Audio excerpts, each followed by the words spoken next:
এই ভিডিও থেকে আপনারা খুব সহজেই শিখে নিতে পারেন মেক্সি গলা দিয়ে কিভাবে সহজেই টপস বানানো যায়। দয়া করে ভিডিওটি না কেটে সম্পূর্ণ দেখার অনুরোধ রইল। আমি এখানে একটা কাপড়কে 4 ভাঁজে ভাঁজ করে নিয়েছি। খোলা সাইডটা আমার দিকে রেখেছি। এবার আমি এই কাপড়টিকে আরেক ভাঁজে ভাঁজ করে গলা কাটিং করে নেব। আমি প্রথমে 2.2 ইঞ্চি মাপ নিব।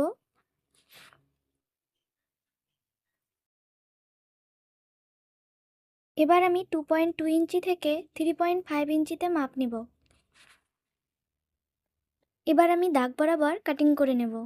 আপনারা যারা ম্যাক্সি গলা কাটিং করতে পারেন না, তারা এই প্রসেসে ম্যাক্সি গলা কাটিং করে নেবেন।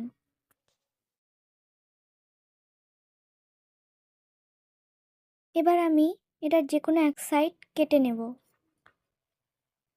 এবার গলার একটি পার্ট ভালো দিকে করে আরেকটি পার্ট উল্টো দিকে করে ভিডিওতে দেখানো নিয়মে আমি সেলাই করে নেব। সেলাই করা হয়ে গেলে একটি মাপতুলের সাহায্যে আমি গলাটি উল্টে নেব।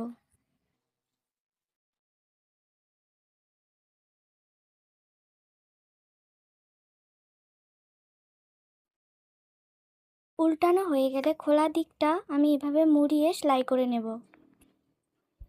আমি এখানে গলার কুচির জন্য 3 ইঞ্চি চওড়া 42 ইঞ্চি লম্বা দুটো কাপড়ের টুকরো নিয়েছি।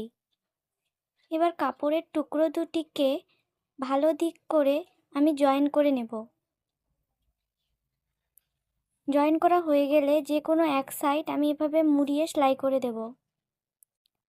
সেলাই হয়ে গেলে ভিডিওতে দেখানো নিয়মে আমি কাপড়ের টুকরোটির উপর বক্স কুচি করে নেব।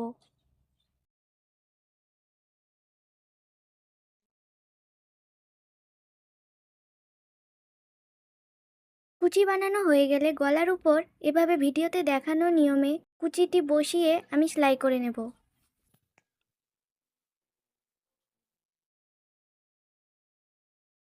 এখানে আমি 21 ইঞ্চি চওড়া আর 17 ইঞ্চি লম্বা দুটো কাপড়ের টুকরো নিয়েছি। কাপড়টির উপর আমি দুই দিকেই 2.5 ইঞ্চি মাপ নিয়ে আর্মহোল কাটিং করে নেব।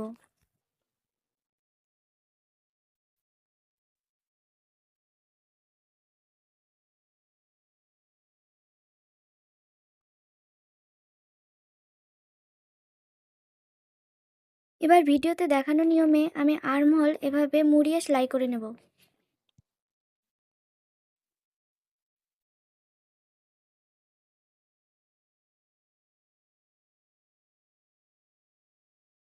আর্মহোল সেলাই করা হয়ে গেলে এভাবে আমি ছোট ছোট করে কুচি করে নেব। গলার খোলা অংশটা আমি ভিডিওতে দেখানো নিয়মে জয়েন করে নেব। জয়েন করা হয়ে গেলে আমি গলার পাটটি ভাঁজ করে শোল্ডার থেকে আমি 4.5 ইঞ্চি মাপ নিয়ে চারদিকে কেটে নেব।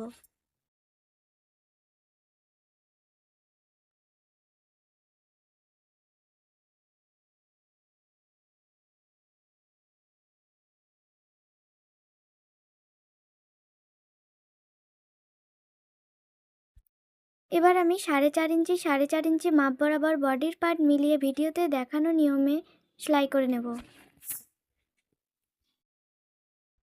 এবার দুই সাইড জয়েন করে নিচের দিকে এভাবে মুড়িয়ে সেলাই করে নেব। ভিডিওটি ভালো লাগলে লাইক কমেন্ট শেয়ার করে দিও।